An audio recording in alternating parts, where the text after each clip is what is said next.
le missionnaire Marcel Tekia. Aujourd'hui, je voudrais m'adresser à toi qui m'écoutes. Je voudrais parler de toi. Te dire comment est-ce que tu es formé, comment est-ce que tu es constitué et comment est-ce que tu fonctionnes.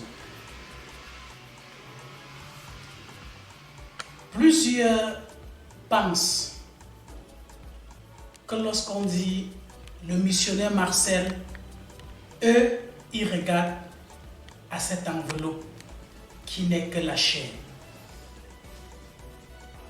Le vrai Marcel n'est pas la chair. L'homme est esprit. Il a une âme. Il habite dans un corps. Ce corps est comme une enveloppe. Genèse chapitre 1, la Bible dit ceci. Dieu dit, créons l'homme à notre image et à notre ressemblance. Est-ce que Dieu a la chair? Non. Dieu est esprit. L'homme a été créé à l'image de Dieu. Alors tu es esprit, comme Dieu est esprit. À la ressemblance de Dieu. C'est-à-dire, Dieu t'a créé afin que tu puisses avoir ses capacités pour pouvoir fonctionner. Mais tu vas me dire, pourquoi je ne fonctionne pas comme un Dieu? Je vais t'expliquer pourquoi. Il dit, créons l'homme à notre image, à notre ressemblance. À l'image de Dieu, c'est-à-dire tu es esprit. À la ressemblance de Dieu, c'est-à-dire tu es doté des capacités, la puissance, la force, le caractère de Dieu.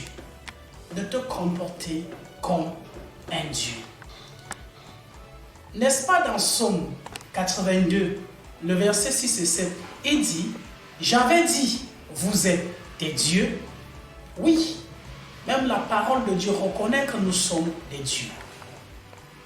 Mais plusieurs aujourd'hui pensent, quand tu les appelles, il dit me voici. Et quand il dit me voici, il fait référence à son corps. Non. Au jardin d'Éden, avant même d'en arriver là, c'est au chapitre 2 que Dieu a pris la poussière, a pris la terre et a façonné l'homme avec. Et lorsque l'homme a péché, lorsque l'homme a désobéi à Dieu, ce qui s'est passé, c'est quoi? La chair a pris le dessus. L'esprit s'est endormi. C'est pour cette raison que tu ne peux pas avoir le caractère de Dieu tant que ton esprit est endormi. La Bible va parler de l'homme animal. Qui est l'homme animal? L'homme animal, c'est celui-là qui n'a pas reçu Christ. Parce que c'est lorsque tu reçois Jésus-Christ de Nazareth, il vient en toi. C'est à ce moment-là que tu deviens vivant. Avant que tu n'acceptes la vie de Jésus, tu étais un homme mort, bien que tu étais vivant. Vivant comment? Vivant par la chair. C'est pour cette raison que tu te livres ou tu te livrais à toutes les passions déréglées, à tous les plaisirs qu'on ne peut même pas mentionner aux oreilles des hommes.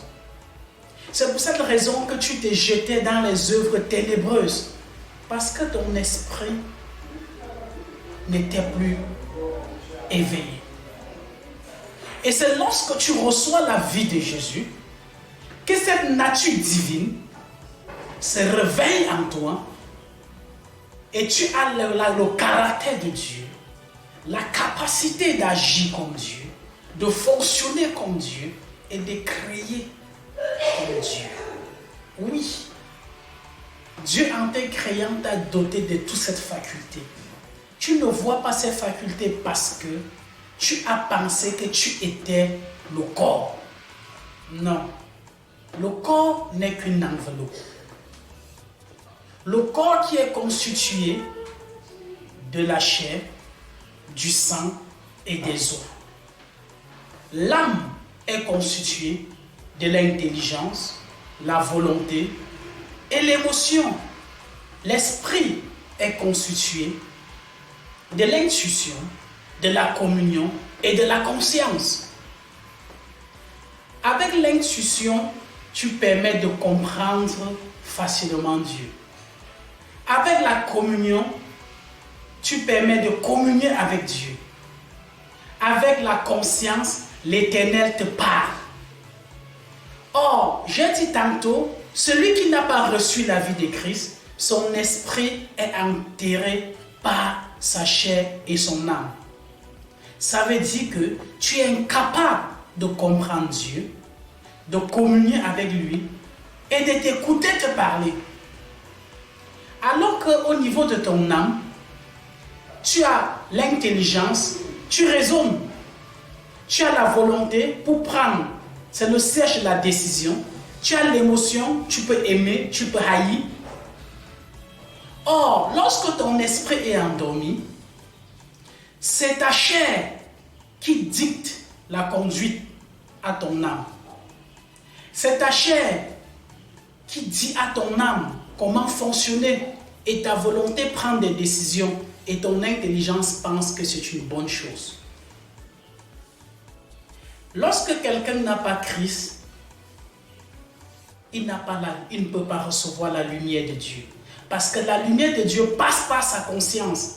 Or, plusieurs qui n'ont pas la vie de Jésus, leur conscience dorme. Parce que la conscience ne meurt pas. Dit que la conscience meurt, revient à dire que ton esprit meurt. L'esprit est éternel. Et si l'esprit est éternel, alors tu meurs dans cet état sans que la vie de Christ ne vienne te donner la vie. Donner la vie à ton esprit. Ton sort est scellé pour l'enfer. Pourtant, Dieu n'a pas créé l'enfer pour toi. Dieu, en te créant, voulait vivre une vie d'harmonie avec toi. Mais le diable s'est introduit entre-temps.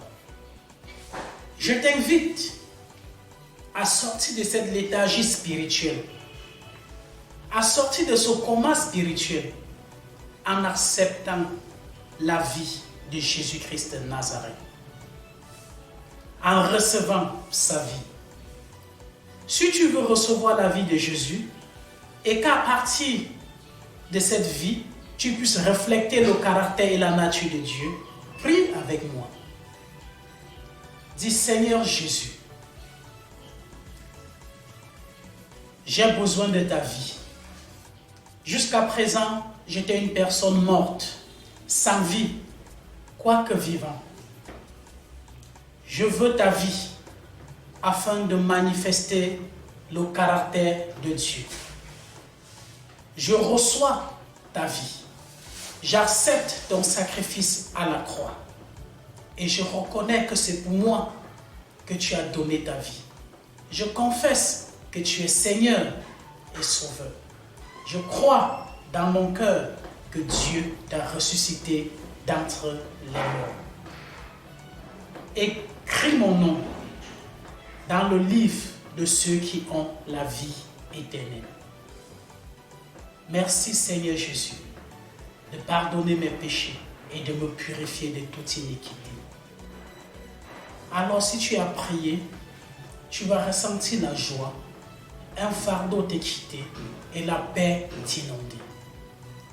Partage avec moi ton témoignage si tu as reçu la vie de Christ, afin que je puisse bénir l'Éternel pour toi. Que l'Éternel te bénisse.